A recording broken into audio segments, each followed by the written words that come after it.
With all that out of the way, we can get into the meat of the business, the gradual training. I'm happy you're all still here, because the gradual training doesn't just start, it also has an end. And today we will talk about the end of the gradual training, the very last steps on the path. But before we do a little recap of what we did last week, me and Venerable and Munisara, we talked about sense restraint, then leading to mindfulness and awareness. And then I also talked a little bit about this thing called yoniso manasikara, which I translate proper attention. And I explained how that applies all the way through the whole of the gradual training, from the first time you hear a Dhamma talk until the moment you become enlightened, and maybe even afterwards. Some of the suttas talk about it. And we'll take it from there today. I can even show the slides, Venerable Sunyo, and you can talk about it together. It will show the gradual training on my slides here. Yeah, go for it. Yeah. I just want to correct one and make one correction that I said that last week. That's what, do you make mistakes? Oh yeah, all the time. And this one was pretty bad. No, not really. I was talking about how when Ajahn Brahmali assigned us topics, he asked me to talk about sense restraint as well. And then I said, I don't want to talk about sense restraint this much because it's all the lay people listening and they're not interested in sense restraint. I sort of said that without thinking too much. And then somebody sent me an email and said, I'm actually very interested in sense restraint. So don't underestimate the lay people who are listening. And then I said, yes, you're right, sadhu. And so we will not underestimate you. We'll teach you today the deepest of the topics of the Dhamma, and I have the trust that you can experience these and understand these for yourself. And so what I said last week in the rush, the heat of the moment, I take that back. I'm very keen to teach you all the deepest ideas. But Venerable Mudito, you'll start today's good. presentation. Please, anytime you wish, Venerable Sunyo, please have comments. Okay, so I just wanted to recap with the gradual training with the stages, and you might notice that these are same slides from the previous weeks because I poached them for Venerable Munisara because she did such a lovely job of doing this, so I didn't have to do the work. The gradual training starts, obviously Buddha rises in the world. We first have to have the Buddha, so the Dhamma has to be disappeared from the world, and then the Buddha can arise. Then the others come after him, they hear the teachings, the Dhamma, they gain faith in the Buddha, and then they go forth. How does that go with the lay life, instead of everybody going forth? My mom asked me one time, what would happen if everybody ordained, who would feed you then? Yeah. It would be cool if everybody ordained, though. Let's see what happens. I said, Mom, I don't have to worry about it too much.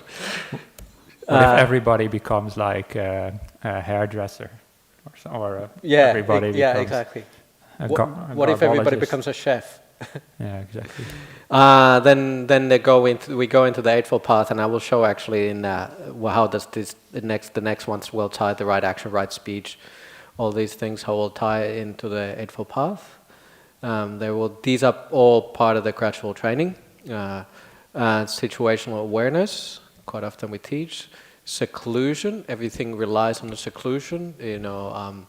Bodily seclusion and mind seclusion. I'm not sure whether these been talked of in the previous workshops. Too much about seclusion, giving up hindrances, and the 4 jhanas and the 3 higher knowledges. And the next one.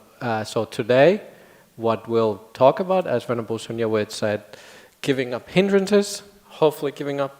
Or at least we talk about hindrances. I'm not sure how much we're giving up. Ajahn Brahm said that you have to give, like today is the practical examples. So I will tell you all about my hindrances, and Venerable Sunyo will just sit there with a slight smile and he will be in the jhanas. And then hopefully you have something after you come out of the jhanas, you have something to say about the 3 higher knowledges. Would be an interesting workshop, yeah. Yeah. At least would be interesting because Can we swap topics actually? You don't want to talk about hindrances. I'll do the hindrances. My hindrance would be way more interesting than yours. Let's choose. My hindrances are better than yours. No, my hindrances are better than yours. Okay. Sometimes it's actually nice to give examples, but people always remember those. Like if you talk about your hindrances, I tend to bring them up in my talk. So yes, today giving up hindrances is and then my topic in the morning, and Venerable Sunyo talk about the what comes after you give up the hindrances. So this is how they go, and again, this is from Venerable Mudito did this nicely, how they work with the Eightfold Path. With the let me just go to the end, that the gradual training starts with the hearing the Dhamma, and then the Buddha takes from there with the Eightfold Path, goes with the right view, that's until the gaining the faith. But then today we'll talk about the mindfulness part, really on my my section on that there, and that's part of the samadhi sequence, so to speak. But they all tie together. I mean, if you you see on the right-hand side of the slide there how the sila is there, that back part. But the sila really, it comes with all the panya, the wisdom and the sila. They support each other. So it's, but sometimes you just do these categories.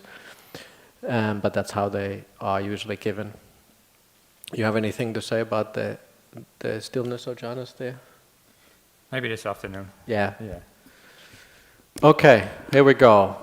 So, Venerable Sunyo just came to me as like, okay, we were gonna put this into that you, Ajahn Mudito, you want to talk about the hindrances? And I said, sure. And then I started to think about, well, what are the hindrances? What are these things? What are the terms we need to talk about? So I wanted to just show quickly about the different terms, because quite often when we teach, we just throw out these English words, and then we don't really, even as teachers, we don't really clearly in our minds think like what are we teaching. Today I'm really concentrate on the nivarana, on the hindrances, and I will now later on I will explain them really clearly, but I just wanted to show you that all these different terms. So nivaranas they are what we call the hindrances, 5 hindrances, and these are really what block the samadhi and insight right now. And these are very specific obstacles, and we name them later. But then there we have the other terms like akusala dhamma. These are the unwholesome qualities, which also the same way obstruct you're seeing what the path is, like what comes on the way of your meditation, and same with the upakilesas. And the same with the upakilesa, sometimes they say the stains within the samadhi, whether they're in the samadhi or stains within when your mind is stained. Like sometimes it says you purify the gold. And we have the most common term in the sutta it's called upakilesa, and then very few places. Ajahn Brahmali told me recently, but now I forget where they are. But there's few places where it's mentioned kilesa. Do you remember where they are? There's three suttas where it's just instead of upakilesa, it's actually used the word kilesa. Oh yeah, okay, but But I mean, it's the same. I'm just saying that most of the time, teachers see, especially Thai teachers, True. the tradition became Ajahn Chah. He always said the kilesas. But the actual word, what the Buddha was most often talking about, is upakilesa. Neither here, there, it's no big differences. But again, these words are very closely related. Then we have terms like asava. These are really what you need to remove, and these are the quite often there's 3 asavas, which is mentioned: the kama asava, bhava asava, avijja asava. The central desire to be, to have existence, ignorance, and then the 4th, the ditthasava, that's mentioned. It's not mentioned that often. Again, it's sometimes these lists. They're not exactly the same everywhere, and then some places they add things into this list, and but again, what really brings you back into life. It's not so much about, the asavas are not so much about meditation. It's about more into like this, like a big thing what brings you back to life, from life to life. And then looks like I've tried to give you a little bit of explanation of the what are the asavas, the kusala dhammas, the upakilesas, and the hindrances. And so the asavas, the deepest, the core motivation forces, the greed, hatred, and delusion. And then that trap really you into samsara.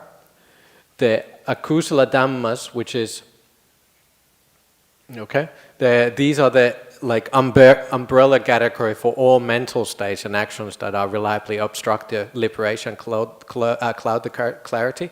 And quite often if you hear somebody like Ajahn Brahm talk about you should, the samavayama, the right effort is you should put the right effort in. When Ajahn Brahm, this being from us, most of us, we are with, listening when Ajahn Brahm teaches. And it's quite interesting when you start looking into the suttas, and when he talks about certain things, and he says like, oh look, you have to put in the right effort. He talks about samavayama. Actually that doesn't come with the nivarana. If you look at the suttas, again, like I said, it's quite interesting when you start looking into how these words come in the different suttas and how they work together. And when Ajahn talks about the putting the right effort, he talks about the akusala dhammas. But again, these categories are not like strict. That this is like we remove this, or whether we remove upakilesas or hindrances, or we were talk about akusala dhammas. It's not one-to-one. It's not exact science here, at least in my opinion, because you are more into this. No, yeah, I think you're correct. And sometimes when teaching suttas in a more technical way, it's a bit of a problem because the Buddha teaches everything very in categories, basically. The Eightfold Path, the 5 hindrances, the 4 Noble Truths, and so forth. And I think he did that mainly so it's easier to remember. Yeah. But in life, there's not like 8 factors of the Eightfold Path. Your whole life is your path. And all these terms, they are used in different contexts, but in practice, they very much blend together. And if somebody would say, what's the exact difference between akusala dhamma and nivarana, between unwholesome qualities and hindrances, then you could say, there's no distinct difference in practice, but the Buddha used them in different ways, really. And again, I think it's good to us to remind, as we always say, that this is a language of the people. They didn't formalize these things. If anything, these people went to they went to talk to the Buddha and said, can we formalize these teachings, put them into Sanskrit, so to speak? Then it would have been more into this kind of very poetic way of putting these. And the Buddha used the language of the people. It was just like, people spoke this way. If they talk about, the Buddhas used the word upakilesa. For them, in their mind, it evoked a feeling.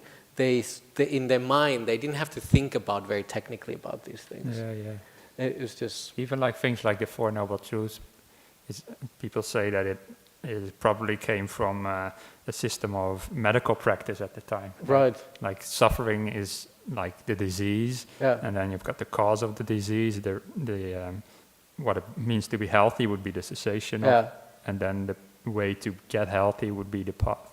So the argument is that the Buddha adopted that system of 4 parts of medical practice, and then he adopted it into his teaching to make it more lively. And even in something as basic as the 4 Noble Truths, he adopted the language of the people, basically. Yeah. And that's the same with all this as well. It's just nice for us to see these terms and then sort of like ponder, think about like how do we use them in the different contexts and all that. I mean, look, I've read books about where monks talk about what the root word for suffering means. Yeah, the etymology and stuff. Etymology, I'm always quite skeptical about that kind of argument. With the dukkha, it's like du, and the ka, and the du is like an axle, and it's like it doesn't fit into the axle, and the wheel doesn't. Like you can go into the really deep. And I mean, sort of fun sometimes, but like that kind of analysis should be like the last resort. If you can't get the meaning any other way of a word, then you might do that. But I talked about that last week as well with the yoni, so right, you can't take it too literally. That's right. Yeah. And then you just try to analyze these things a little bit too far. But like I said, today we really talk about nivaranas, hindrances, and quite often I'm telling you. Monks, like I said, I've listened to Ajahn Chah, and he talks about kilesa. I think maybe he did. Maybe he talked about kilesa because he said in your day-to-day life you just have this kind of jealousy and stinginess and all that. Maybe he did use that in correct way, the term. But if we talk about meditation, as we are now talking about gradual training, which meditation, so to speak, what Venerable Sunyo will talk about this today, later. We really talk about nivaranas. Those are the hindrances for your meditation, not so much about kilesas, upakilesas, which are hindrances on your day-to-day life. So just think about it. Today we're talking about what is hindrance for your meditation. What keeps you away from getting the deep stages of samadhi, i.e. jhanas. I tried to put these terms here and then like tick the boxes. And look, I just thought it was like interesting for me. You don't have to, but you can see like maybe it sort of shows you a little bit how these categories that they like your boxes. If you tick the box, that then like they go into this sort of overlap each other, and it's not like one-to-one. That it's like one is one hindrance, but. Because quite often we talk about greed, hatred, and delusion. Okay, well, they would fit more into the kilesas, the kilesas, upakilesas, the defilements, or there would be the hatred, delusion, and wrong view. There would be in the asavas, and that takes you away from, or that will bring you back into the rebirth process. But for example, if you look at the sensual desire, that would be in all of them. Just let me make a quick note here. I see you translate kilesa as defilements, which is fine. But in this afternoon, I will translate asava as defilements. So just terrible. So you don't get confused about that later. Yeah, I don't think anybody's going to remember these exact things. But again, today we talk more about meditation. Yeah. True. Yeah. Okay, so obviously have to throw a few Ajahn Brahm quotes here. Ajahn Brahm says, the hindrances, the nivaranas, are the subtle manifestation of craving and delusion that block deep samadhi and insight. And how do you know the hindrances are absent? They're not there? Does anybody have any idea? How would you know that you don't have hindrances?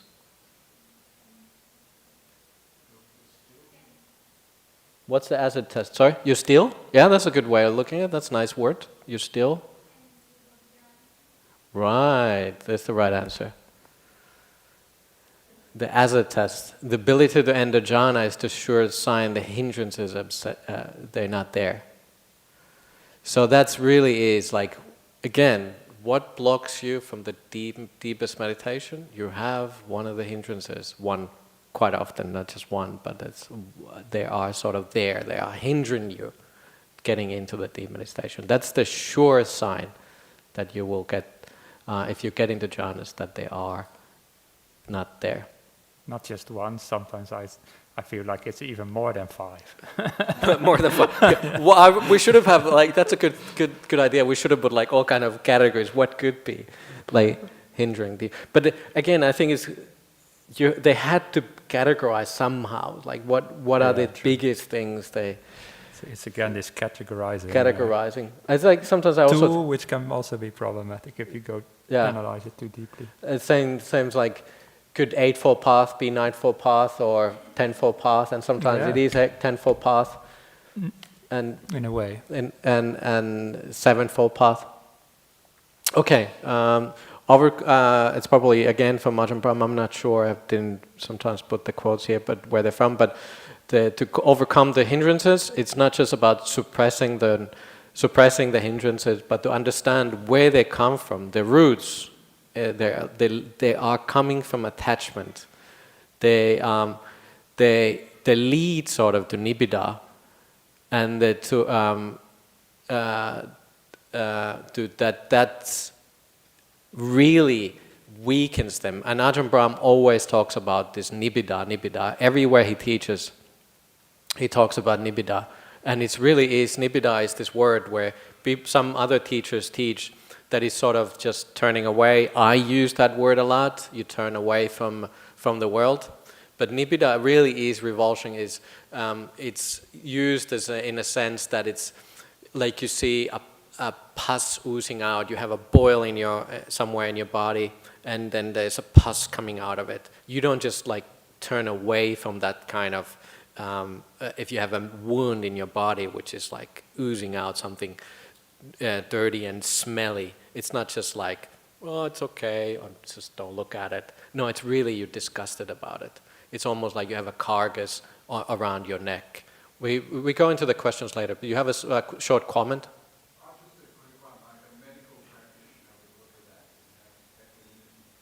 Medical practitioner perhaps would have equanimity. Into perhaps, but if they had in their own body, it wouldn't be, they would be just sort of, they wouldn't have like equanimity, because it comes from this idea of like, I own my body, and then you cannot have even probably, it would be quite a high doctor who wouldn't be worried about their own body, even though like they have to treat their patients with equanimity, but towards their own body they would have probably worry and revulsion, or if their own body would have this kind of like a pus oozing wound. Okay, so again, these are the direct obstructions to liberation, these defilements, hindrances. They block samadhi, distort your perception, and fuel the entire cycle of suffering. So these are not little things. You think that these kind of hindrances are just like, oh, well, they just keep me away from deep meditation. But that's the whole point, is that if you don't remove these nivaranas, these hindrances, you won't be ever able to get into deep meditation. And because of that, you are never be able to stop this cycle of rebirth. And then the entire cycle of suffering starts from these. So even if you have this kind of like, you think it's like, oh, it's fine, I'm just like daydream about, should I tell you about my own hindrances? Daydream about something? It's fine, like look, it's like nobody knows, I'm thinking about girls. And you just sort of indulge in this thing.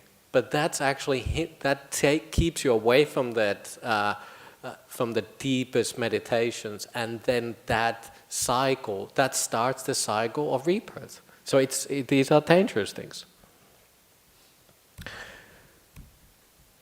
Okay, another Pali word, anusaya.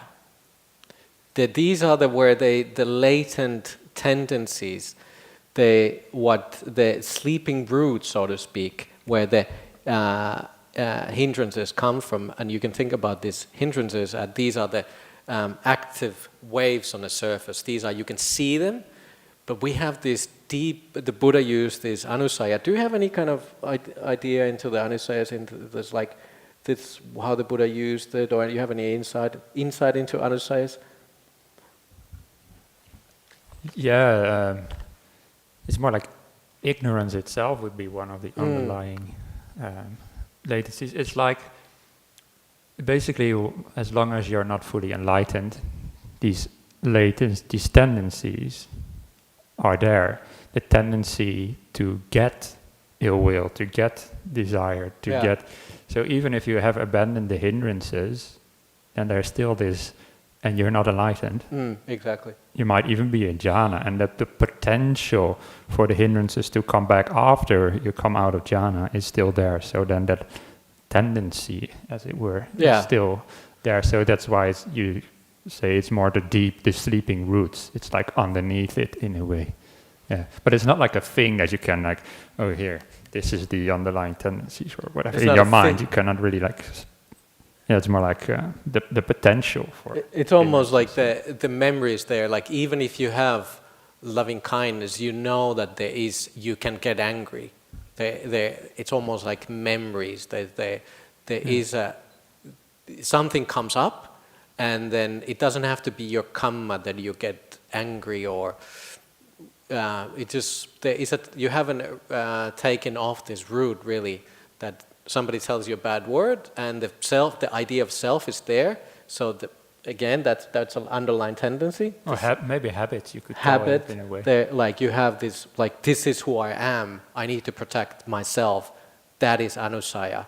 And somebody tells you a bad word, and then the hatred, that the wanting to protect comes up. And that's what we call anusayas. Anusayas, and from there the hindrances come up, because you have these underlying tendencies.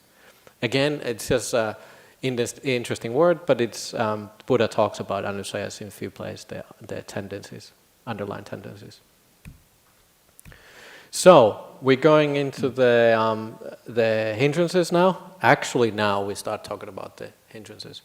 So we have, first one is kamacchanda, sensual desire. Number 2, vyavada, ill will. 3rd, tina mida, dullness and drowsiness.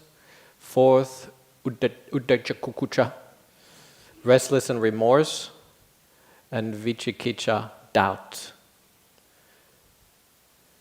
Let me just put them back.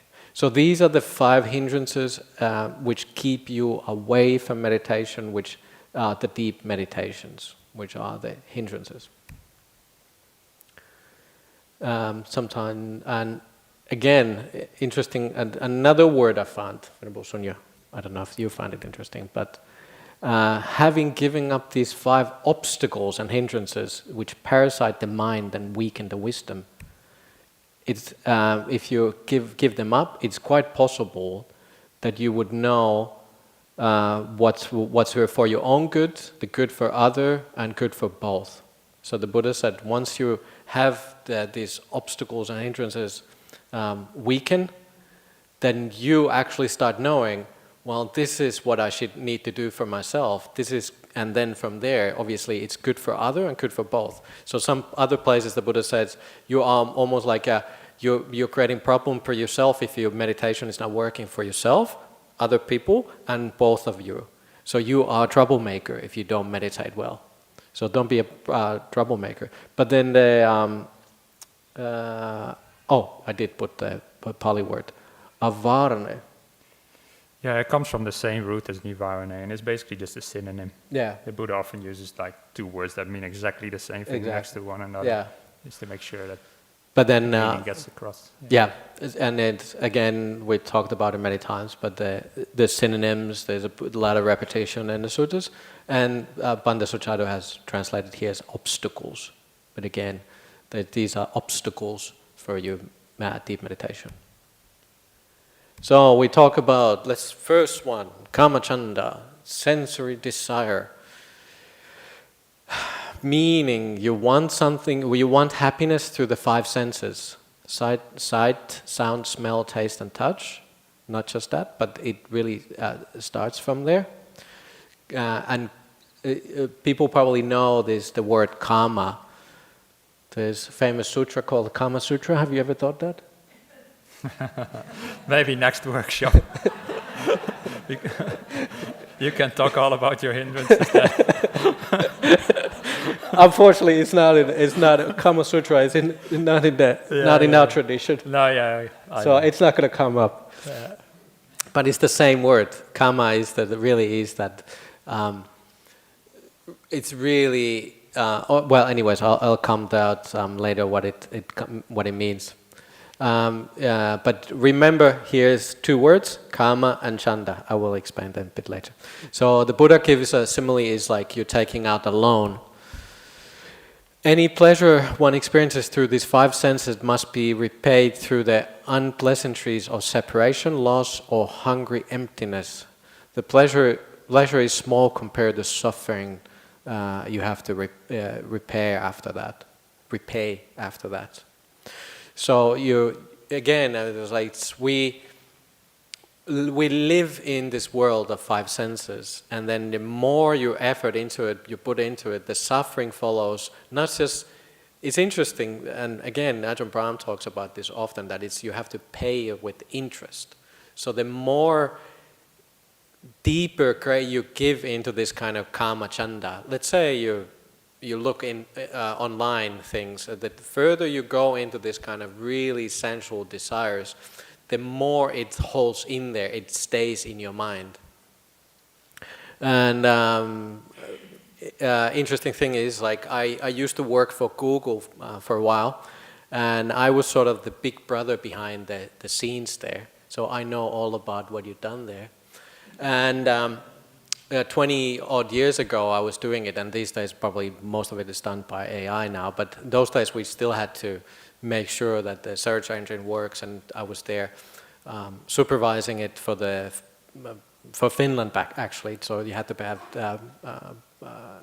understand English and Finnish to a good level, and it was interesting to see how the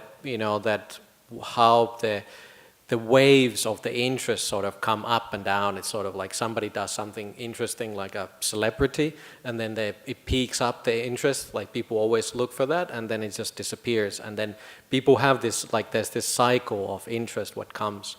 And I was actually asked, I remember I got this email.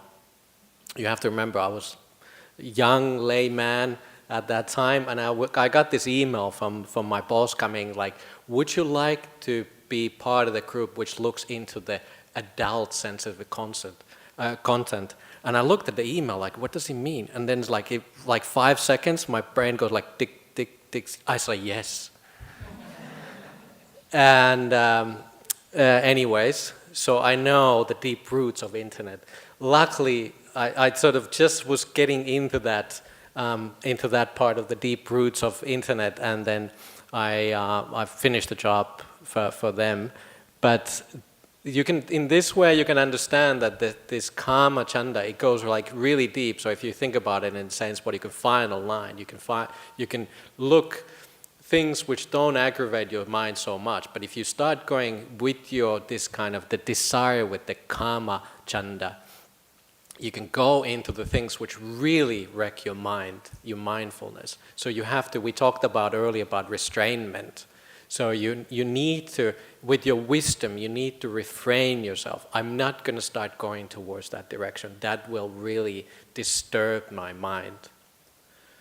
So that's it. All of these things, like what we talked about in all through the workshop, like let's say the sensory, that you need to keep yourself away from, like the wisdom, it weakens wisdom, and it stays with you if you don't stay away from there. There's all these things support each other. It's not just lust, but you sort of buy into the sensory world. It's approval, consent, and agreement to let the five senses occupy the mind. And that Ajahn Brahm says that the chanda, because like I said, kama means like really that desire, but the sensual, any kind of sensual world. But the chanda is like you give approval or consent into that to mind to go out. And essentially we give permission to the world to bother us. And again, it's nice, sometimes we hear Ajahn Brahm teaching this over the years, over and over again, and then it's even nice for me to like think about how he's teaching, what does he mean by these things, and how do they support the suttas. And quite often he's got a lot of very deep insight into these things. And Ajahn Brahm has given so many talks about these things, the five hindrances. So the kamachanda is craving for happiness through the five senses. I hope I didn't repeat myself. In meditation, keeps the mind focused on the five senses. Like, as you know, you just keep thinking about the five sense world. Antidote: let go of the concern for the body and senses. Turn the mind inward. Again, you sort of leave the five sense world behind, and that's when you go into these deep meditations. when you transcend the senses, you switch them off, the body disappears from awareness, the mind can see its true nature. So you start going towards nimittas and the jhanas. And even just, not even there, even if you just to, what keeps you away from not being able to see the breath? Your body is just, you're too active in this kind of the world. You're thinking about too much of that. And that keeps you away from really just looking to the breath, looking in the breath staying there with you. This is interesting, right? When we talk about sensual desire, when you just mention it as a word, and people have these ideas of the adult sensual pleasures on the internet or something that you mentioned, but in meditation the idea goes much deeper than just that, which is what you're saying. It's like if your mind is leaving behind the five senses and starts moving inside of itself, to put it in that kind of a terminology, it can be very challenging. And it's like a sort of a desire arises, not like in a craving kind of sense, but just to experience something through the five senses. I would not even say to experience something pleasant, but just the desire to experience anything at all in a way through the five senses can be like the most subtle manifestation of the hindrance in a way. When you really need to let go of your body and your five senses, it's like part of you really have to relinquish in a way. It's relinquishing this. But it's not just that. We now talk about the first hindrances, but this is really, Kamacchanda, the first hindrances, really is maybe it's just for me, but it really is a big one. The Kamacchanda, this kind of desire to exist, Anyways, so the Kamacchanda, the first hindrances, the scope is not just extreme lust, it's also like the simple comfort seeking and merely planning, thinking about the material world. So it's just like we're always going towards more and more comfort, and just like instead of just eating the food, you are looking in this kind of sensual experience from the food. But this goes a little bit more into the kilesa. Like this, now again, just to remind you that we're talking about your meditation practice. That's what what are the hindrances. Yeah, we think we get pleasure out of the sense world, but also, as long as you think you are like a being who needs to be protected from things in the outside world, to me that also comes on the sensual desire in a way. If as I said before, if you didn't let go of your body in meditation, fear can arise. If I don't experience my body, things will go wrong. It's hard to put that into words, but maybe some of you can relate. Your body starts disappearing. You're like, what's happening? This is bad. And to me, that also comes on the sensual desire in a way, on the most subtle form. It has to do with that five senses still, and wanting to experience something true. And sometimes I think about also the Kamacchanda, this kind of, it's when you're a little kid and then you see something like in a TV and you see people kissing or something. I just remember when I was a small child, and you're just like, yuck, that's, it's like, you're really yucky. And it's that kind of thing where that's nibbida towards that. Like little children don't understand this kind of sexual desire, and this is what happens then when you are really further in the path. They have turned away from that completely. It's not like they are just, it's like, they don't think about it or something. They really have a revulsion towards that. They have like a really like a childlike seeing towards lust. It's just not there. The underlying tendency is not there. Little children don't have lust. That's how you can think about yourself. It's hard for you to understand what it means to be living without lust.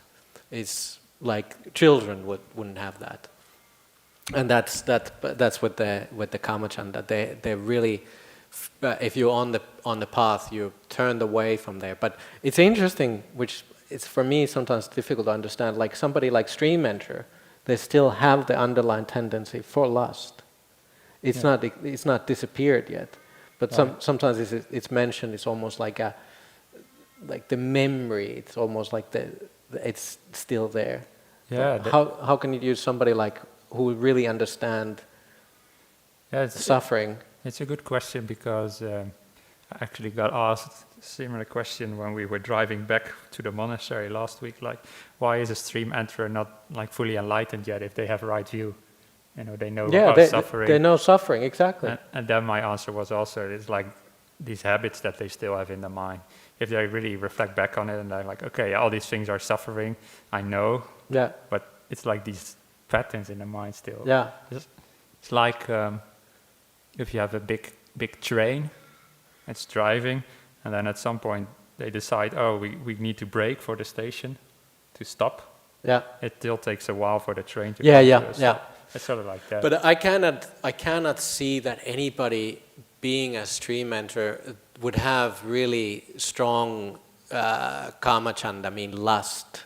They would have this kind of comfort. I talked about that. It goes from great lust into this kind of comfort seeking, that they would have comfort of partner perhaps in a sense, but then... No, they'll never try to find ultimate happiness in the senses. Yeah. Because they kind of know that doesn't exist. Yeah. But including the sixth sense as well. But the train hasn't stopped yet, so... Yeah, exactly. Yeah, it is interesting sometimes you talk about.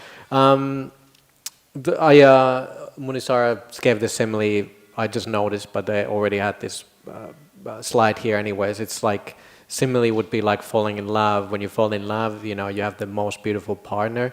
You really put too much emphasis on that, and you see what you want to see with this, with the lust. And when after you divorce that person, it's like why did I marry him to begin with? It's the same person, but the perception is bent by desire, ill will. So the interesting thing about desire, which is like we can see in the monks' rules of monastic rules, monks and nuns' rules, how your desire, your karma, your lust really disturbs your perception. And we have really interesting.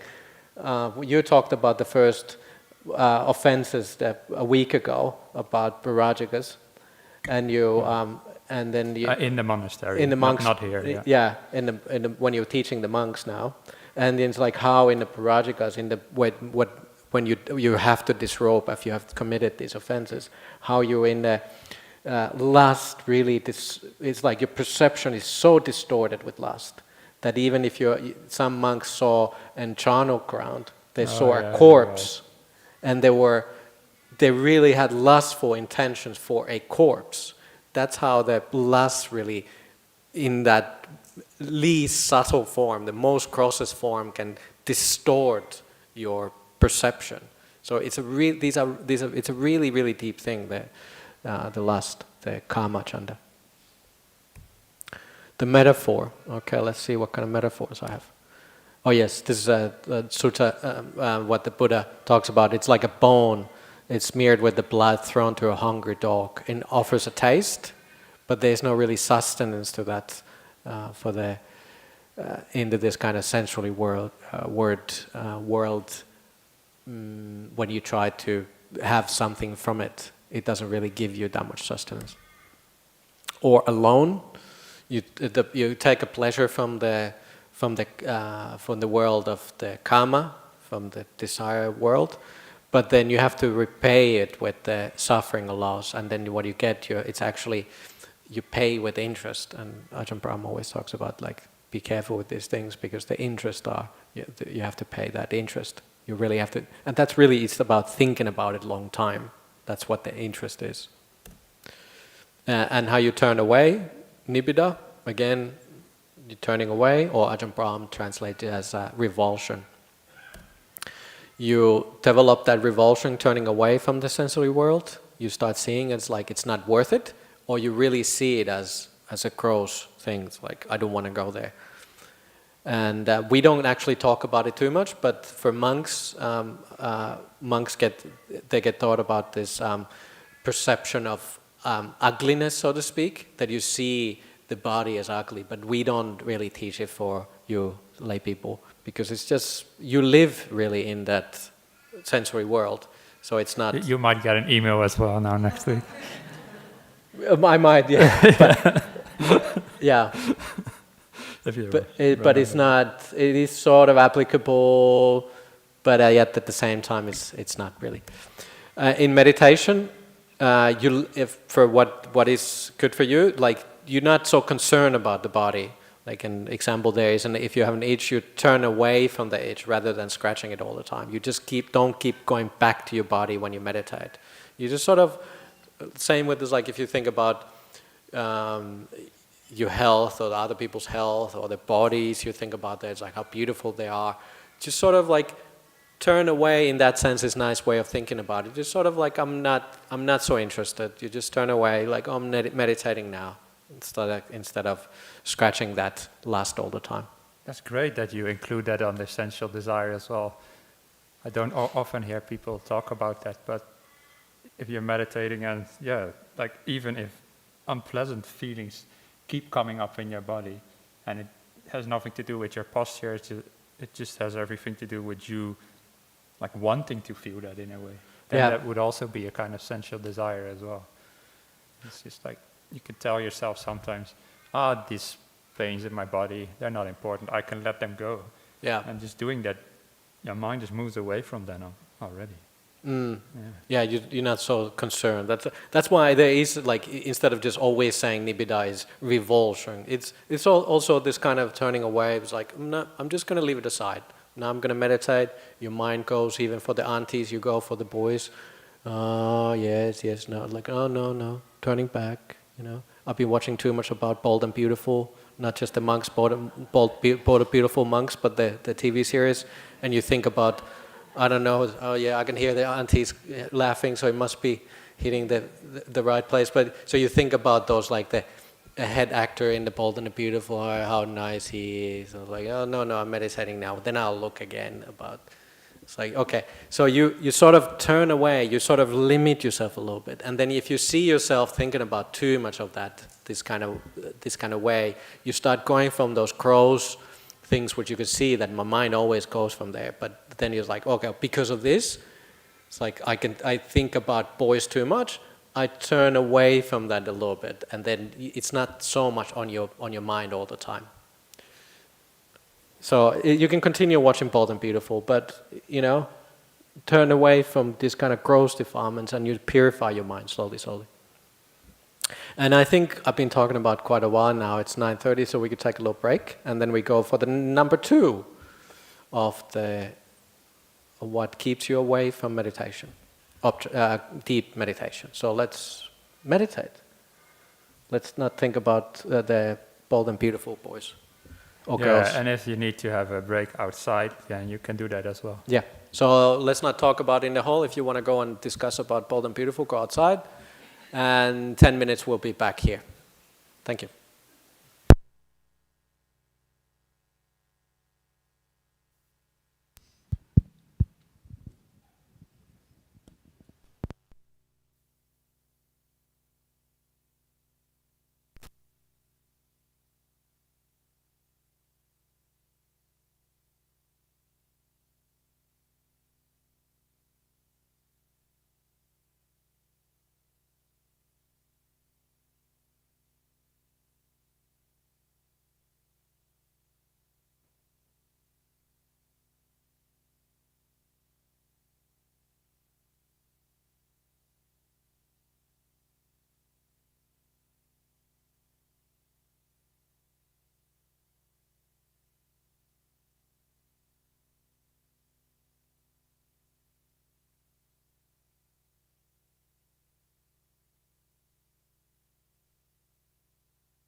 part now if there's any questions coming. So we start with monastics. Venerable Viraga. Thank you, Ajahn. I've always found like there's the like stock phrase on like the 5 kinds of sensual stimulation in the suttas, where it speaks about like sight, sounds, smells, tastes, touches, and sometimes it also includes thoughts that are like sensual, arousing, pleasant, stuff like that. And I sometimes like found it confusing because it seems to only include like pleasant feelings. But now what you were saying kind of made it more clear. So is that like formula to be understood more as like, to mean that whatever kind of like arouses your kama chanda in a way? So it's not just like pleasant feelings, but what if you get closer to like deep meditation, then you might even want like painful feelings. So it's like contextual and not. You might like painful feelings? Is that what you said? More than like getting like than getting into like deep meditation because of fear or like a deeper kama chanda or something. He goes. The point is that it's the 5 sensory. We live in the world of 5 senses, and then obviously that spills into your mind, and then the mind thinks about that. The mind creates that kind of image of that. So that's why we. It's like so it. I'm not sure if I'm answering in the right way, but sure, it really is the world of 5 senses, and then the mind takes a hold of that and creates this kind of the kama chanda, makes it desirable, something to be, from lust to the deepest, from deepest lust into this kind of like, I just want to have a little bit more comfort. I want to eat always the food which brings the most pleasure for you. So it's sort of like, it's the world of 5 senses we live in. That's like how I say it, really. But I'm not sure if that's what he asked. Yeah, that makes perfect sense to me. But like, because sometimes in the suttas it seems to only talk about like, you just let go like pleasant, 5 kinds of pleasant feelings. Yeah, and maybe I can say something on that. So there's this passage where the Buddha says there is sight, sound, smells, taste, touches, which are pleasing, desirable, agreeable, and it sounds like maybe there are also sight, sounds, pleasants which are not agreeable, not pleasing. But it's I don't think that's what he's saying, because it's like what is agreeable or pleasant is subjective, right? And what you desire is subjective. And if you would ask a blind person, would you rather see something ugly or nothing at all? Or if I would ask you, like, would you rather see ugly things for the rest of your life or go blind? Then you might say, I'd rather see ugly things. Yeah? So even ugly things can be desirable under certain circumstances.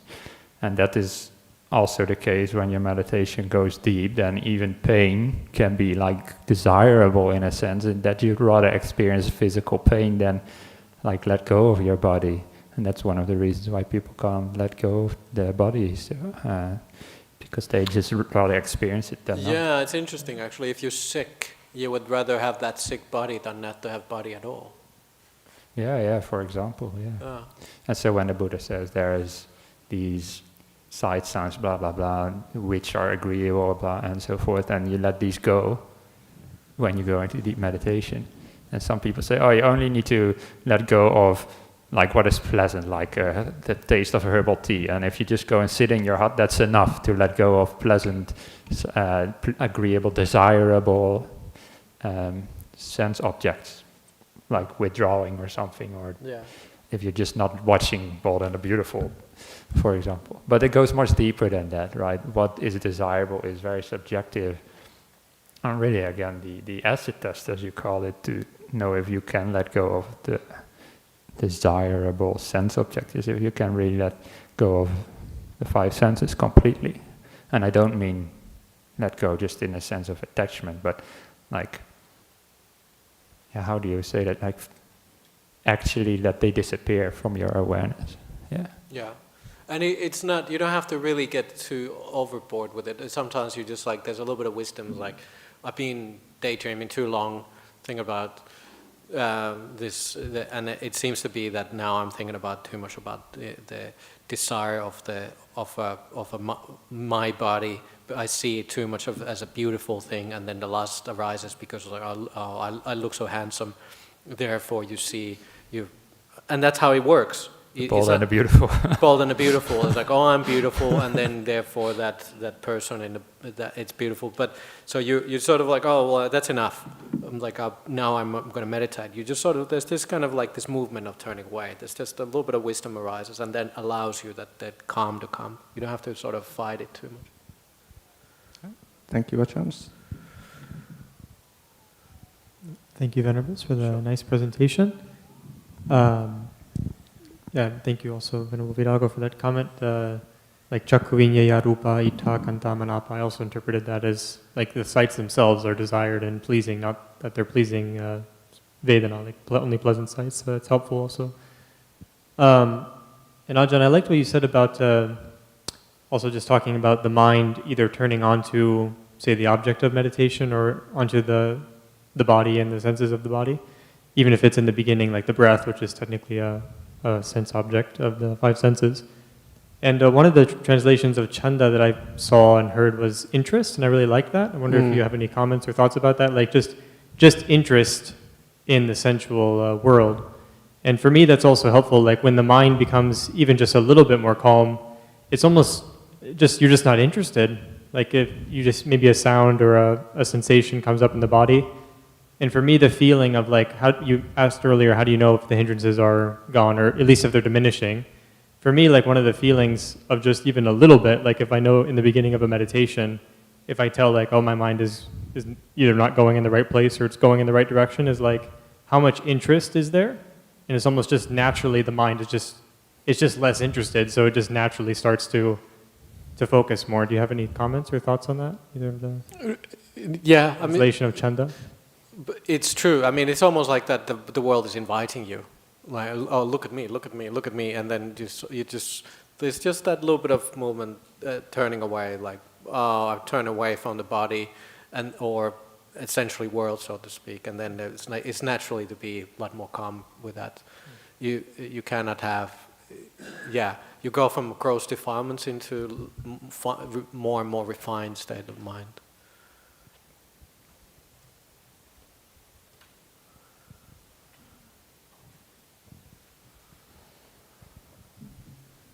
Thank you. Ajahn, I've read in the Sangarava Sutta, which is one of the recommended suttas, like this. Why long rehearsed hymns don't come to mind when your heart is overflown with sensual desire and other hindrances? So that means, this we'll is come from later. Sutta Central. If I have time, that sutta is there. Oh, okay, right. So it's one of the questions comes like why you can sometimes remember all the teachings, and sometimes you can remember them. But it will come later. And also the use of the word heart and the heart. Sutta Central uses the word heart for where the hindrances are stored, I guess. So maybe another thing that you can pick up. That's why Ajahn Sujato translates chitta in some context. Oh, right. The heart instead of the mind. There's not much to that. I mean, it's just this again. It's a synonym for the mind. I mean, so it's just mind, that defilement. Okay. You don't get bogged down too much on that. Doesn't mean like the physical heart.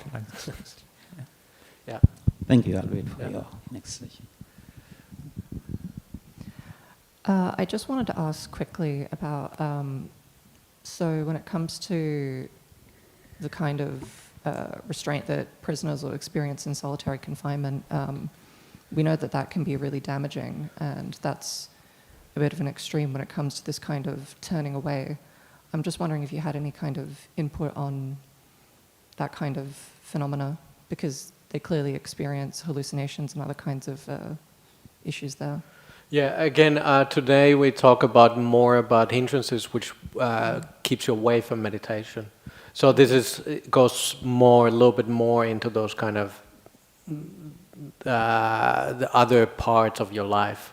The hindrances are now, again, this is first of the hindrances, we've talked about kamacchanda, and then the other ones, But so specifically, yeah, that's been talked about. They just don't have they don't know how to really go into deep into their mind. If you're in solitary confinement, they just keep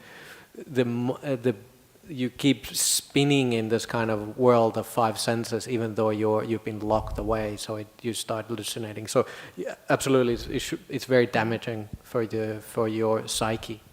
But it's just you don't know how to.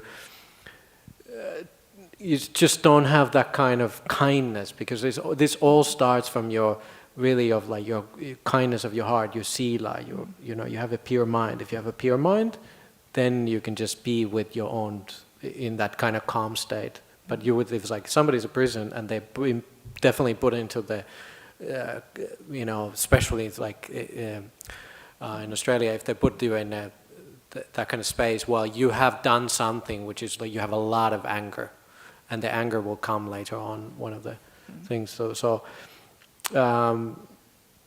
sounds like the train catching up with you eventually.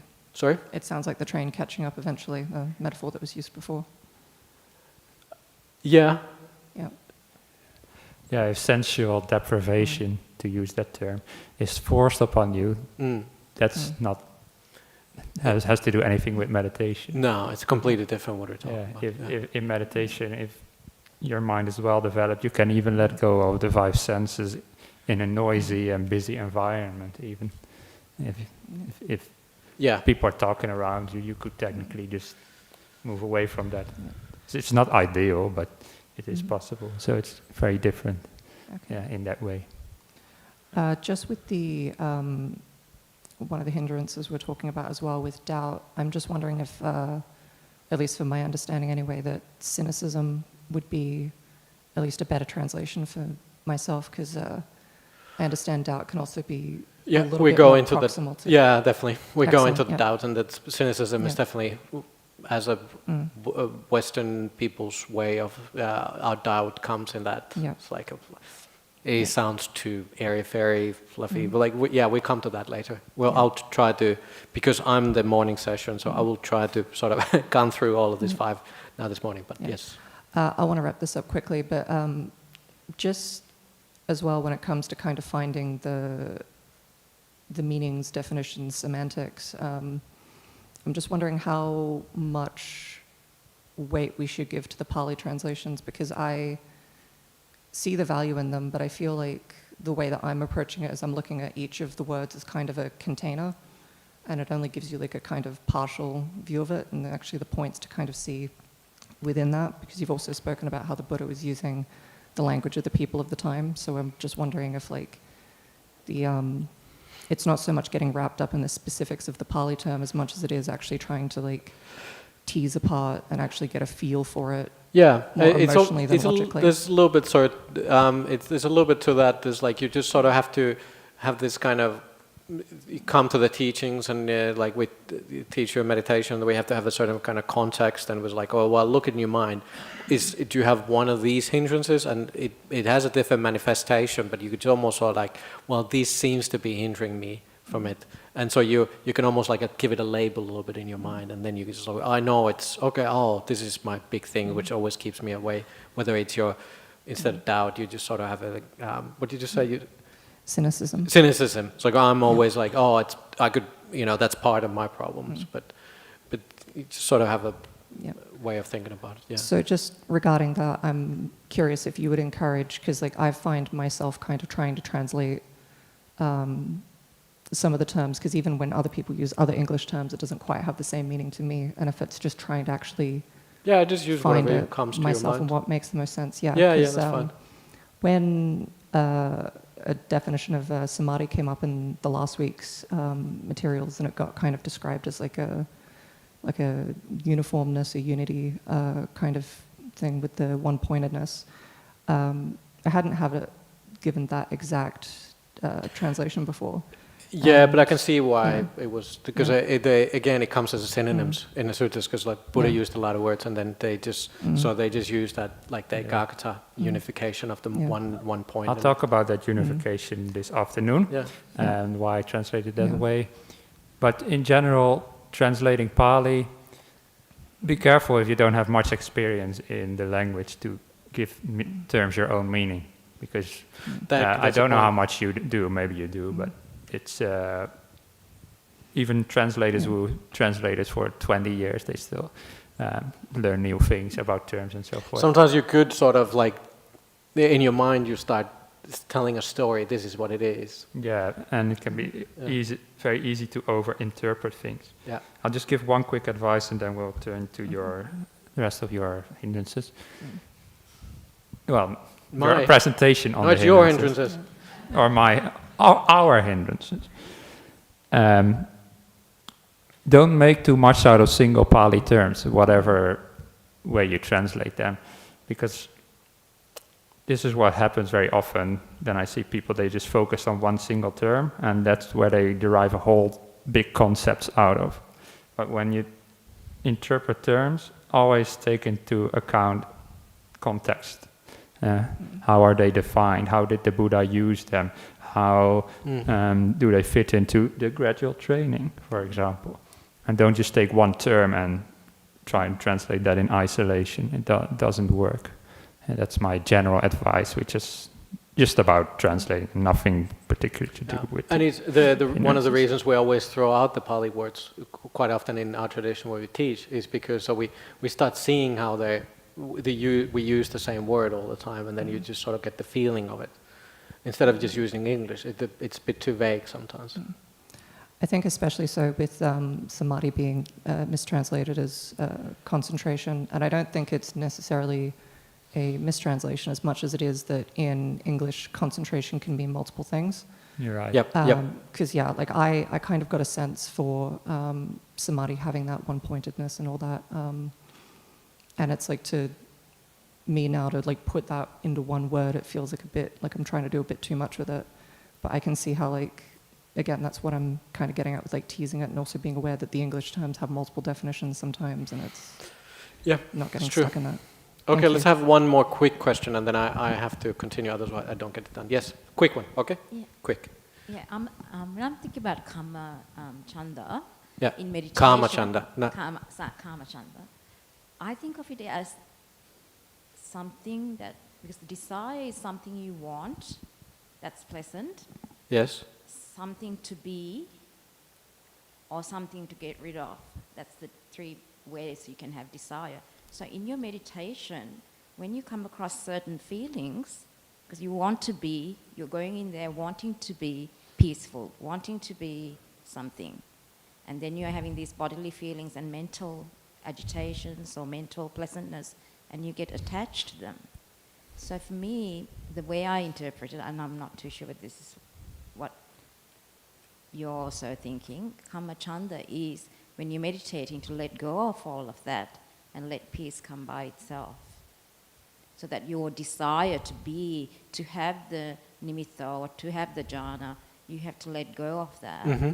If you have that desire, high desire when you're meditating, and even in life, it gives you a lot of suffering. Yeah, but again, it's slightly semantics, and it's like you cannot have desire for, you cannot have, call it a lustful desire to desire deep meditation, or so you sort of, it's a little bit of semantics, or you're just like, oh, I have Kama Chanda for jhanas. It's just sort of like how we use the language, but it gets a bit too technical here. But true, of course, in a meditation, honestly, it's just sort of just allowing to fade away, not fighting too much. I give you the antidotes, like for the lust is like, good one is to just sort of like turn away for you, as it's just sort of like see it and just sort of like, I'm not looking at it too much. Yes, but it's not really correct way of having to say that I have come at this first hindrance towards want to have jhana.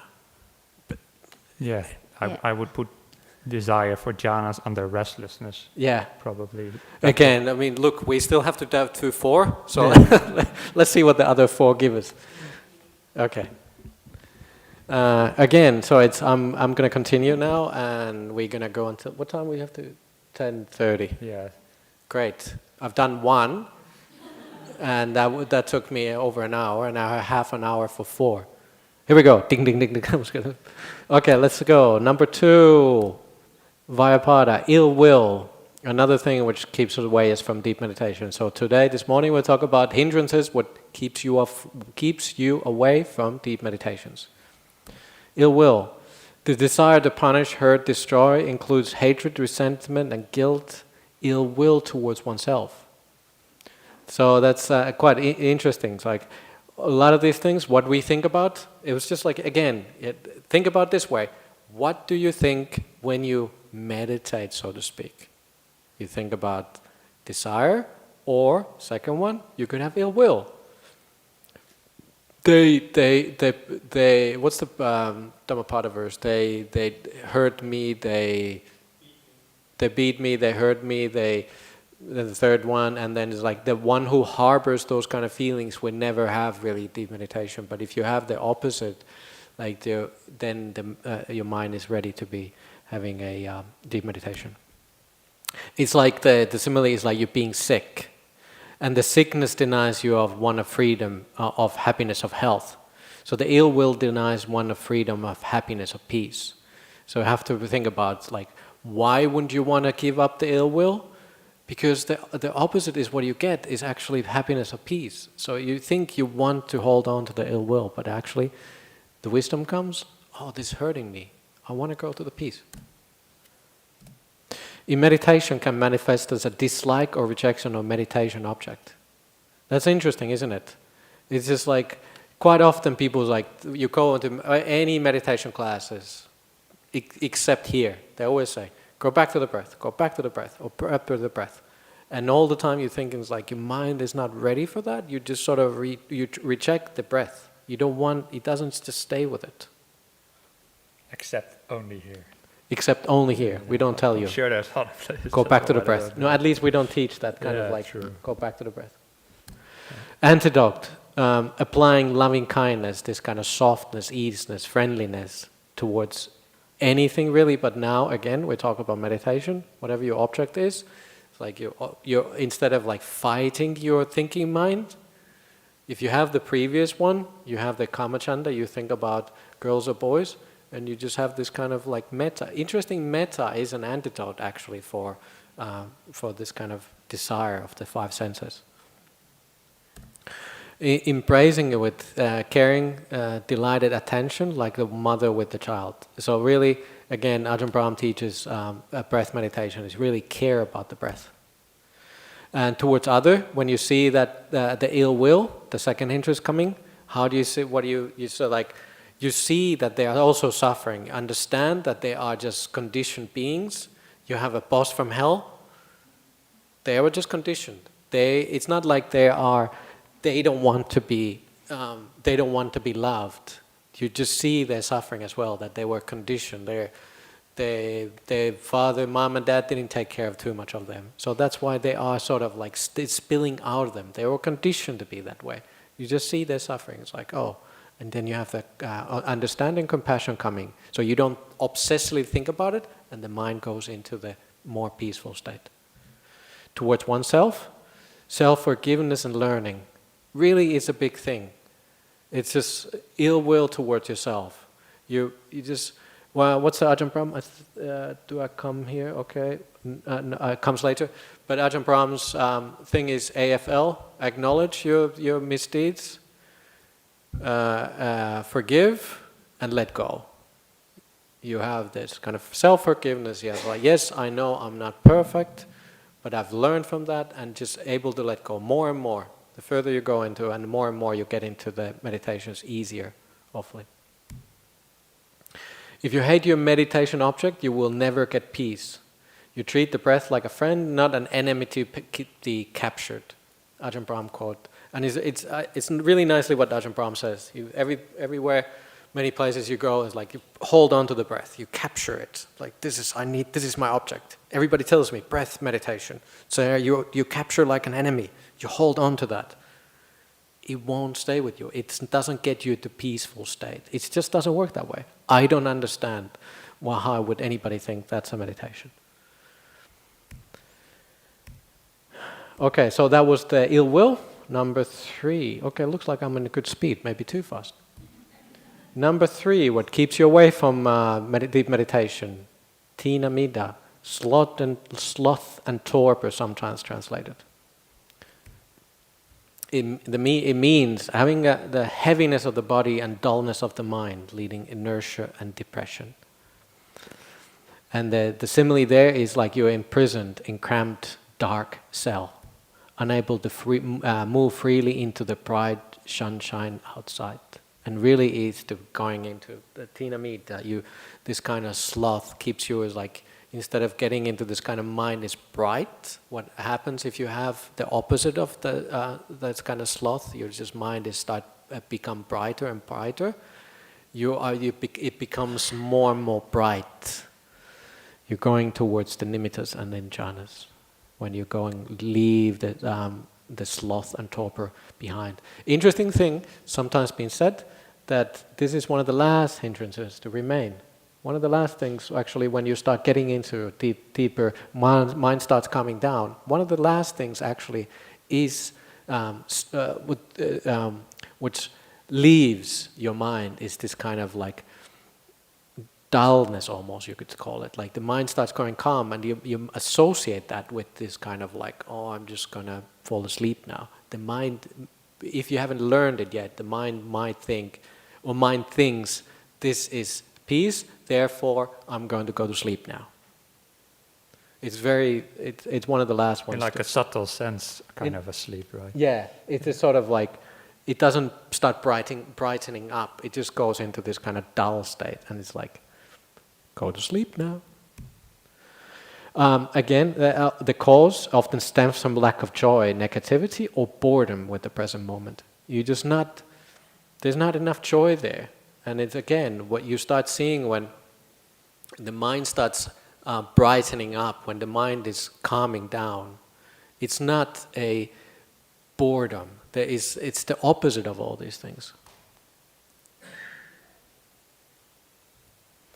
In meditation, causes your weak mindfulness and can lead nodding off, sleeping. Again, not to worry about it too much, not to fight. Some places I remember always they teach you that you start nodding off. It's just like, you really have to put your more into the mind, into the breath, or get up, and then you just like, so you fight the sleeping. But the overcoming is rousing energy. How do you rouse energy? It's really, you try to uplift your mind. But quite often, again, don't do too much. Just if you have this kind of like natural tiredness in your mind, allow it to come, allow it to be there, pass away, and just continue with your meditation. And then also, the thing is, sometimes people think, I have to sit an hour and a half, every day, at least 45 minutes. Set a reasonable goal. Just have like, okay, I do it as long as I feel like it. Don't have rigid limits. This is how much I have. This is long I have to do it. If you don't have this, if you think you have to sit longer and longer, it's not reasonable. Your mind just like, mind doesn't want to be there. I think it's a good way of seeing. Okay, so this is quite nice. This is actually from Suzuki Roshi, developing interest and have a beginner's mind. When you meditate, be interested what's happening in your mind. Quite often we just go sit down, go into dullness, this kind of like, nothing's going to happen here. I'm just going to sit here again. I've been doing this 10,000 times. Nothing ever happened before, nothing's going to happen today. You're not interested. Be interested of your mind. Just sort of like, how interesting. I have a lot of lust today. I've been looking too much of the bold and beautiful. Oh, beautiful boys. No, it was like, again, it's like really be interested. Like, oh, I have this kind of interest. And then whatever is happening in your mind, if you have this kind of beginner's mind, when you start meditating, it's actually more interesting. But if you do it for year after year after year, you very easily you lose that interest. But yet you just keep doing it, and there's not that kind of brightness there anymore. Learning to see beautiful in ordinary. I think I got it from Ajahn Brahm, and it's a nice way of looking at it. Okay, the crucial thing there is like you calm the doing mind, but you have to maintain knowing mind. Again, why I put it there is just, the thing is when you're meditating, we're supposed to allow the mind to calm down, but yet we have to have this kind of awareness. Otherwise, this is the Tinamida I'm now talking about, is that kind of like you just not interested. You're just dozing off. You just go into the grey land. Grey Lands is actually a mental hospital here, by the way, if you don't know Perth. But you go into this kind of like, no, nothing is happening.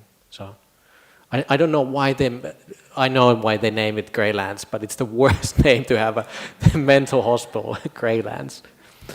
And yes, notice the dull awareness. Actually, it's quite nice. Notice I have a dull mind.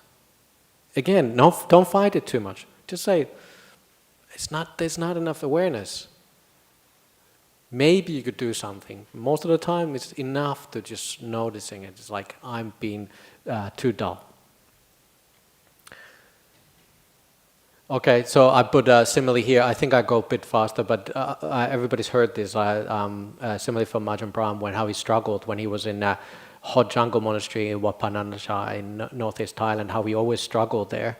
And then when on his trip to Bangkok, we had enough sleep. He ate the food which was suitable for his body, and he was in air-conditioned room. Finally in the meditating there, the sloth and torpor which he had for years vanished, and the lesson we learned from that is just sometimes it's just a physical manifestation. For you, it would be you work too much this week. You try to meditate, it just doesn't work. You're busy with your day-to-day life, and you have that kind of thing. So you just don't fight it. Just need to take a nap before you meditate. So Ajahn Brahm said, instead of fighting that awareness, he made peace with it, and then he had a calm mind. Okay, well, this is actually nice. Continue with what would bring happiness in your mind. Quite often, we don't teach enough of these anusati, these kind of reflecting things. Do you teach that a lot? Yeah, quite a lot actually. Yeah, and I always try to remember more and more, just like to reflect on your goodness of your mind. And same thing, Ajahn Brahms tries to, he said, give compliments to others and learn to take compliments, and then stays in your mind. That brings up the mind, makes your mind more interesting enough. You think you get big-headed, but it's actually this. Your mind becomes more bright, and that's a nice reflection for Ajahn Brahm, or what he says, that don't just watch the clock. That I should be sleeping now. This is what he says quite often in retreats. It's just no need to look at the clock too much. Like even though it's like, oh, it's 10 o'clock, I always go to sleep at this time, but your mind is bright. Just continue meditating. It doesn't mean you have bedtime. Quite often. Can I add a few Please. reflections before you go to the fourth hindrance? So there's many ways to deal with sleepiness and sloth and torpor, as you just illustrated. And in the suttas there's also different ways that the Buddha teaches to deal with it.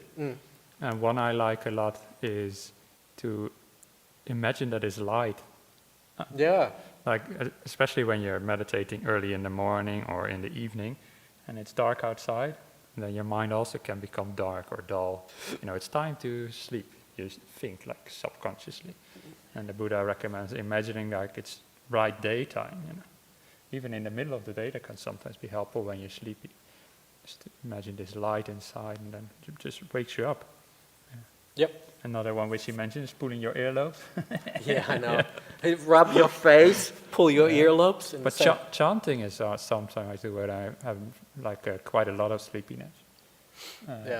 Chanting the Patimokkha, for example, because it gets you that mindfulness as well.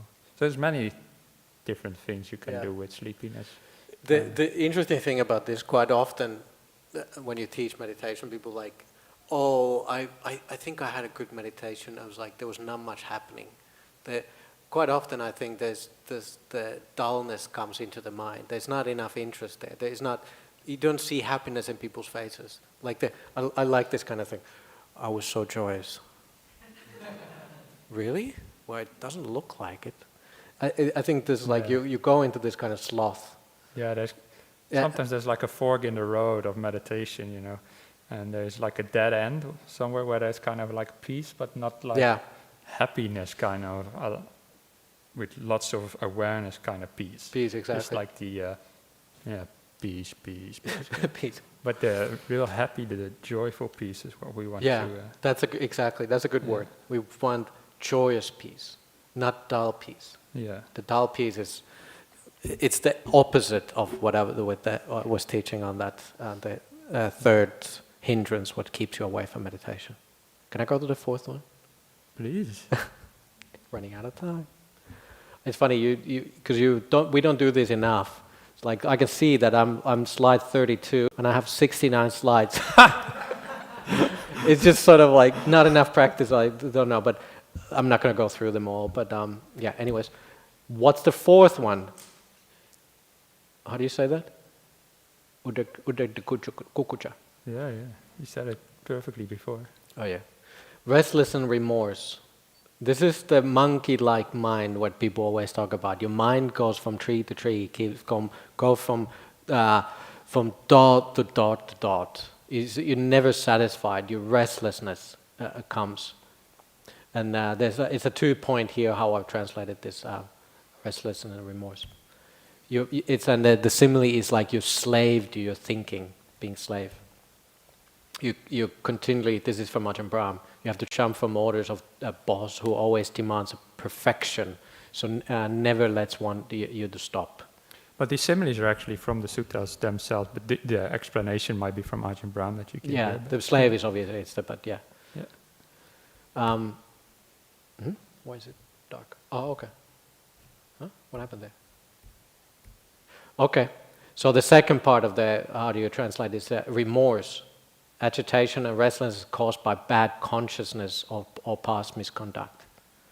So it's like, and that's why again, all of these things, meditation is not just like you meditate and then none of your rest of the how you live doesn't matter.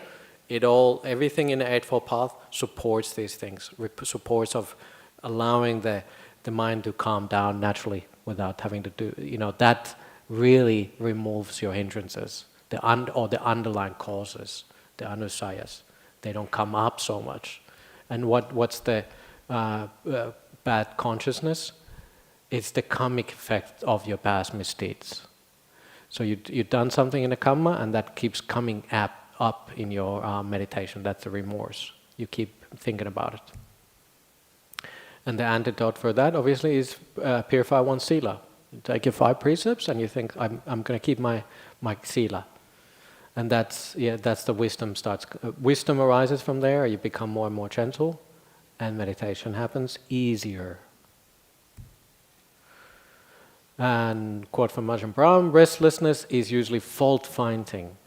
If you're content, you don't need to move. So you have this kind of like, the mind always says like, keep moving. But if you're just content with it, then naturally the mind starts calming down.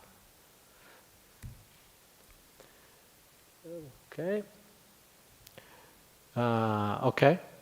So whatever happens in your mind, you can be completely content. So that really is trying to, in your day-to-day life, you start bringing this kind of contentment. I know the world is not perfect, but I can be content with it, and that spills into your meditation. So then your restlessness doesn't keep coming up when you meditate. So your day-to-day life is living to meditate. Oh, that's a nice quote. You live to meditate. Okay, in my mind it's good. I'm contented with that quote. Yeah, okay, good.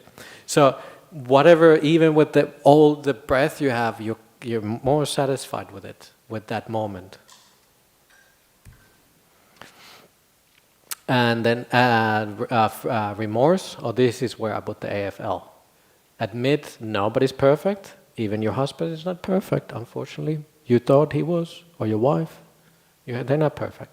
But yourself is not perfect. You are not perfect either. So you forgive, you learn from the lesson, and you let go. Acknowledge, forgive, and let go. AFL. Number 5, looks like I can get to the end. Vichikitcha, skeptical doubt. What did you say? What did you translate it? Cynicism. Skeptical doubt / cynicism. Meaning disturbing, untimely questions of one's ability, the method, the experience, or the meaning. You are not sure that this is correct. And the Buddha gives the simile of being lost in a desert without a map. Like you don't know what you're doing. You're just sitting there. But what should I be doing? I don't think I can do this. And you don't recognize any landmarks in the meditation either. It's interesting when you start sort of being more skilled with the meditation, these things start, your hindrances start weakening down. You start recognizing mind is coming down. Or you're just like, oh, mind is coming down. I'm going a little bit too much into that kind of dullness. Or maybe I need to just sort of like think about something uplifting in your mind. Or have loving kindness. You have too much lust in your mind. Maybe I should go a little bit towards loving kindness, and then the lust gets replaced by that. So you recognize landmarks. That's part of this. In meditation, this intrudes and obscures your clarity of your mind. And how do you overcome? Getting clear instructions, good map, good teachers. Ajahn Sunyo comes here quite often. Ajahn Brahmali, Ajahn Brahm. Not me so much, but clear instructions from good teachers. You don't come here so much, or you're not a good teacher so much. I think you are a good teacher. I have doubt in my teaching qualities. Developing confidence through the good teacher. Again, Ajahn Brahm is a beautiful teacher because he keeps arousing everybody's like, you can do it, you can do it. You're everybody's good enough. Confidence through a good teacher. Gaining personal experiences, you start. The map really becomes clear because you've been there before. You start recognizing the landmarks. That's why you need to keep meditating. And one of the key things is like, don't start thinking about too early. This is one of the things where some meditation places they teach you is like, oh, you first you calm down and then you meditation a little bit, and then you start thinking. To be honest, I think that's what they do. You start assessing your meditation, you start thinking, and that actually postpones your, that's a hindrance for you getting into the deeper meditation. So you gather evidence silently during the meditation, and only review at the end. Like when you feel like, oh, this is the end of the meditation, then you look what happened, why it happened, and then that's what you gather your evidence from. Cultivate trust in silence. Good. And these are the disturbing questions, and this is why it keeps away this kind of doubt. I cannot do this. Everybody else can perhaps get into the deep meditation, but I cannot do this. Or one thing is like, I hear a question quite often coming, is like, is there any more enlightened ones in the world? It's part of the doubt. Surely nobody can meditate anymore. Surely nobody can, there is no more good teachers in the world. The Buddha is gone. That's 2,500 years ago. Yeah, or questions like, what is the right meditation method and what should I do? I think you're focusing on the right aspect of doubt in this context, which is mainly to do doubt about meditation itself. Yeah. Because there's also what they call the fetter of doubt, which the stream enterer has abandoned. But that's more like doubt about the Buddha's teachings and the truth of the Four Noble Truths, basically. Yeah. And that is, I think, slightly different from this kind of doubt, which is more about, your own abilities and where should meditation go? Should I do samatha or vipassana or both? Or these kind of questions. That it stops the mind from settling into silence. Yeah. Exactly. Yeah. Again, it's good to sort of like, and it was nice for me to. I like to teach in these kind of ways as well, because it clarifies in my mind as well. Like, go back to that. What kind of doubt it is? It's like, okay, it's a doubt about meditation. So when I was doing these slides, I had to think about this. So it was quite nice in that sense. So yes, it's the doubt. I cannot meditate. You're not different from anybody else, and nobody else is different from you. So you have to have confidence, trust that the path works. It's only uncertain is when, not if. I think that's a nice quote from Ajahn Brahm. He actually, yesterday I was in Dana, he said the same thing, and I was just like, he's just said that. I should pay more attention to what Ajahn Brahm is saying. I've never heard him say this before. Yeah, but he says like, it's not when, it's not if. Not if, it's when it's going to happen. So if you just put the right things in place, it will happen. The path will work. So, but notice that you have the doubt. That's what are we talking about. It keeps you away from deep meditation. And again, Ajahn Brahm's quote. This is actually how he used to say this. I just wanted to use this old quote about the driverless bus. This is one of the really old things I found, that it's like a good chauffeur, good driver. One sits silently on the journey out of trust in the driver. And these days he uses the simile of driverless bus. So just free of doubt. It's just that's how he feels. You don't have that, and then the meditation object will take you into the deep meditation. What Venerable Sunyo will talk after the lunch. Okay, I have a lot of slides, so I'm gonna just go through. Quickly look what would be useful for you. Okay, so diagnosing doubt. Oh, okay, and the 5 hindrances itself. So you can look at these, like how do you use the 5 hindrances? So it's good that you learned them a little bit. At least you came here. Now you know that there's kind of like they exist. You don't have to remember what they are, but at least you know what something is hindering your mind. You identify the hindrance. Maybe I have lust. Maybe this is the doubt. This is always hindering me. Okay, I don't trust myself. Oh, that's the confidence. Okay, so it's like, yep, identify that a little bit, and then you apply the specific antidote. And the goal is overcoming the hindrances allows the snowball effect towards jhana. And I don't want to go somehow keep gunning and gunning. I just want to, how do I? Yeah, I don't know how the mouse doesn't work. Okay. I wanted to go to end. Okay. Okay, sure. We can say that. The whole practice leading to enlightenment can be well expressed in the effort to overcome the 5 hindrances. At first, suppressing them temporarily in order to experience jhana and insight, and then overcoming them permanently through the full development of the Eightfold Path. So that when you develop, that's what the Buddha said, when you develop the whole Eightfold Path, the anusaya, the underlying tendencies are overcome. Until then, it's natural, don't worry about it. You have hindrances, it's just how you keep developing your mind, and they don't become so strong anymore. You recognize them and just learn that, I was like, this is what I have, this is what you have to work with. And then you're just like, you suppress them really. Jhanas are there to suppress the hindrances, really. They're gone for a long time. And then from jhanas you get the insight, Venerable Sunyo will talk about. And then you permanently, that they don't come anymore. That's why somebody who's really is on the path, stream enter the Arahant, can very naturally fall into deep meditations, because the hindrances are not there so strong anymore, or they're really overcome completely. The underlying tendencies have been eradicated. But for rest of meditators, learn to work with them.